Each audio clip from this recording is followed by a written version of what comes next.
Hey beautiful people, I just thought I'd do a little video because I've had a few questions about this recently, being in Cambodia and its currency. So I've only been in Cambodia for a week, but I've learned a lot when it comes to currency because I was completely confused when I entered the country, but everything's become a lot more clearer to me now. So firstly, for starters, Cambodia uses two kinds of currency. One is their national currency, the riel. The other is the US dollar. You can spend both anywhere in the country, but what I found a lot of the time is riel is typically used for smaller transactions. The big question I had before I came to Cambodia was, do I get riel and bring it in, or do I get dollars? The answer is simply bring in dollars. Do not bring in riel to Cambodia. Spending, you can spend both at the same time. So basically, typically, it does change from merchant to merchant, but 4,000 Cambodian riel equals $1. There have been a few places, like marketplaces, that have a different exchange rate, which is 4,100. But as it stands, typically for tuk-tuks and every day, it tends to be 4,000. Now, if, for instance, I was buying something that was $3, I could use $2 and 4,000 Cambodian riel, because that would equal an additional dollar. So you can use both together in one transaction. Merchants will help you with that. There's been a few other things that I've noticed in Cambodia. One, for instance, is that the cash points typically charge quite a lot. Merchants, like shops, you can also take money out, but typically there tends to be a percentage charge or a fixed fee. When I was in the southern islands, there was literally rarely, I think, one or two shops that actually took card in order to get money out, and those shops charged an 8% fee, which was pretty hefty, to be honest. So my first tip is to bring in all the money that you intend to spend when you enter Cambodia, and to bring dollars, not riel. Do not get riel to bring into Cambodia.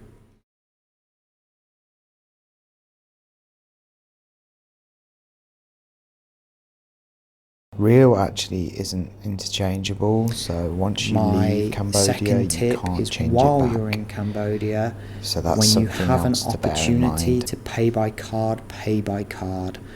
This worked a lot better for me, simply because I knew that I'd still have enough dollars for when I needed it, and I wouldn't need to withdraw from cash points. And when I did have to, it cost quite a lot.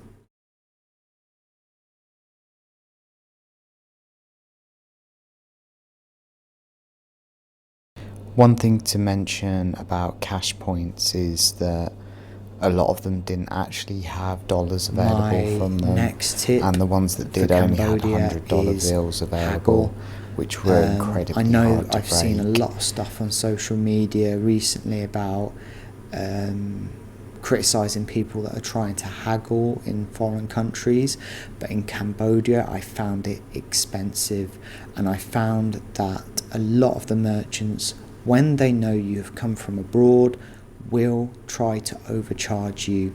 For instance, I've had people that have asked me for $3 for a small can of fizzy drink.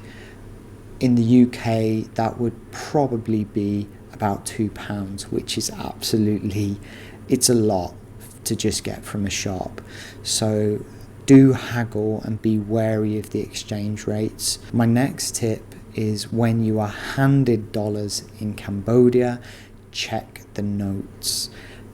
One big thing is if there's a little rip, or if it's soiled or dirty or got writing on it, they will not take the notes.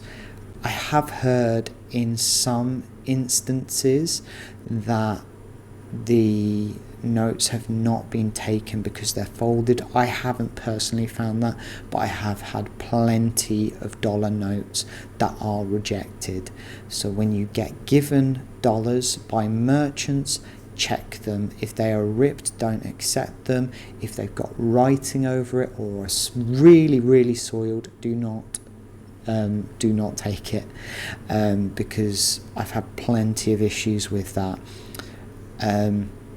When it comes to real, before you get out of the country, simply make sure you've spent it all, unless you want it to be a souvenir. So those are my main tips. 1, bring dollars into the country and enough for your entire trip. 2, check the money, and if it's not looking in a good condition, reject it when you get change. And 3, make sure spending all your real. As I said before with haggling, remember to haggle. But yeah, those are my few tips, and I hope this helps everyone who is planning to visit this beautiful country.